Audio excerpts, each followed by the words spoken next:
The professional boundary you've been taught to maintain is actually a barrier designed to protect the hierarchy, not your heart.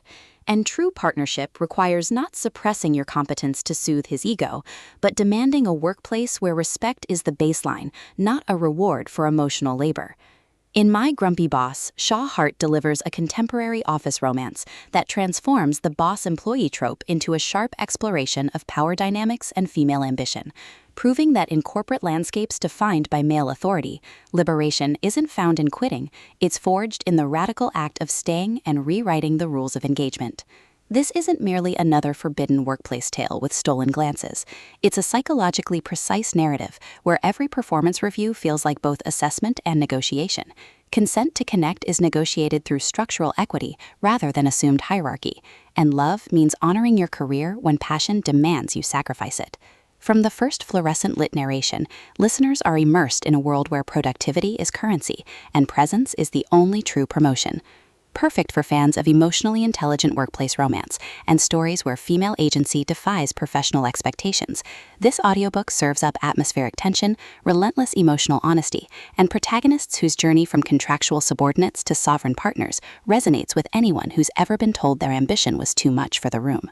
When marketing coordinator Alara Vance is assigned to support reclusive CEO Julian Thorne during a high-stakes merger, she expects professional detachment, not to discover his gruff exterior mirrors the protective wall she's built around her own worth, and his refusal to micromanage creates space for a collaboration that defies corporate protocol. But as they navigate boardrooms and buried attractions, Alara realizes this assignment isn't about compliance, it's about recalibration. Hart masterfully avoids reducing Alara to eager assistant or Julian to tyrannical archetype.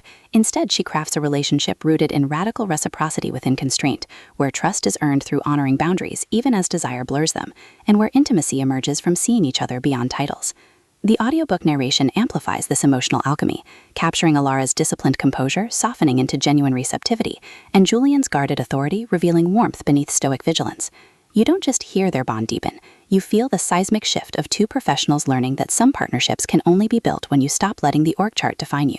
What elevates My Grumpy Boss beyond typical office romance fare is its nuanced portrayal of workplace dynamics as systemic negotiation rather than romantic fantasy. Alara isn't merely accepting attention, she's confronting how corporate culture taught her to equate worth with likability, challenging the notion that safety requires self-effacement. Julian doesn't promote her through favoritism. He creates sanctuary where her strategic mind can lead without diminishment, honoring her autonomy even as his own privilege crumbles.